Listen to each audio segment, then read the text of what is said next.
सध्या महाराष्ट्रामध्ये शाळेमध्ये होणाऱ्या लैंगिक अत्याचारावर भरपूर प्रकरणं भारत आहेत. आपल्या शाळेचा सुद्धा असाच एक मुद्दा आलेला, परंतु तो नेमका मुद्दा काय होता सर?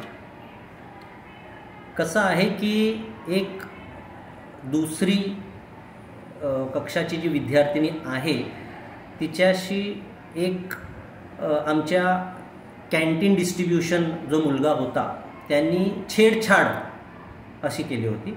आणि हा प्रकरण जो छेडछाडचा आहे तो माझ्याकडे आलेला 22 तारखेला.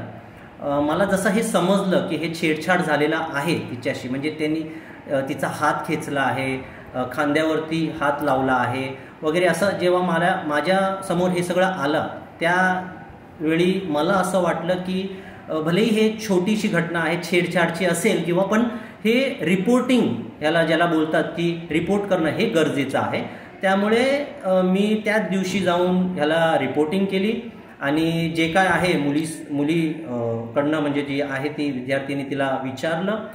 तिने जेव्हा सांगितलं का तिच्याशी हे सगळं छेडछाड वगैरे प्रकरण झालेलं आहे, म्हणजे कसं आहे की एक स्त्रीला लज्जास्पद वाटण्यासारखी जी कृती करणे तो जो करत होता, चेहऱ्याने हावभाव करत होता, डोळे दाखवत होता, या सगळ्या ज्या गोष्टी आहेत म्हणजे तर त्या सगळ्या गोष्टीला रिपोर्टिंग करण्यासाठी मी पोलीस स्टेशनला तुम्ही पोलीस स्टेशनला तक्रार केली, त्यानंतर आरोपीला पकडण्यात सुद्धा आले. परंतु अशा घटना भविष्यात घडू नये म्हणून शाळा प्रशासन काय करणार आणि पालकांनी कोणती खबरदारी घ्यावी?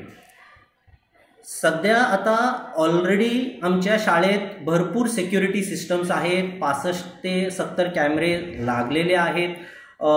आता ज्या ठिकाणी जे कॅमेरे नाही आहेत त्या ठिकाणी पण मी ऑलरेडी कॅमेरेचे अरेंजमेंट वगैरे सगळं केलेलं आहे.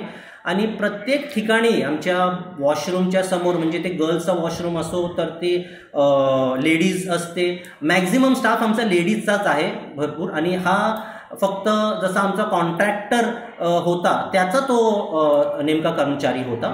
सर, शेवटचा प्रश्न, काही ठिकाणी शाळे आपली इमेज थांबण्यासाठी ह्या गोष्टी बाहेर पडत नाही, परंतु तुम्ही हा पुढाकार घेतला, बाकीच्या शाळांनी सुद्धा असा पुढाकार घेणं गरजेचं आहे का? हे फक्त छेडछाडचा एक मॅटर होता, एक मुलीशी छेडछाडचा मॅटर होता. शक्यतो मी त्या दिवशी 5 मिनिटात माझ्याच कॅबिनमध्ये ह्याला हे आटपलं असतं. पेरेंट्सनी पण मला हे सांगितलेलं की इथेच तुम्ही थांबवा, त्यांना काहीतरी तुम्ही शिक्षा देऊन टाका. पण कसं आहे की हे जे मानसिकता त्या मुलाच्या मनामध्ये होती, म्हणजे तो सिक मेंटॅलिटी होता आणि जे तो इमॅच्युअर माइंडमध्ये तो डेव्हलप करत होता, मला असं वाटलं की कुठेतरी हे प्रकरण थांबलं पाहिजे. की अरे मी त्याला मारून माझ्या शाळेला प्रोटेक्ट करून मी बाहेर तरी फेकून देऊ शकतो रस्त्यावरती, पण अशी मेंटॅलिटी समाजामध्ये वावरत राहणार, कधी ना कधी कुठे ना कुठे तो हा प्रकरण करणार. हे थांबवण्याच्या हेतूने मी पोलिसांकडे जाऊन तक्रार दिली. धन्यवाद सर.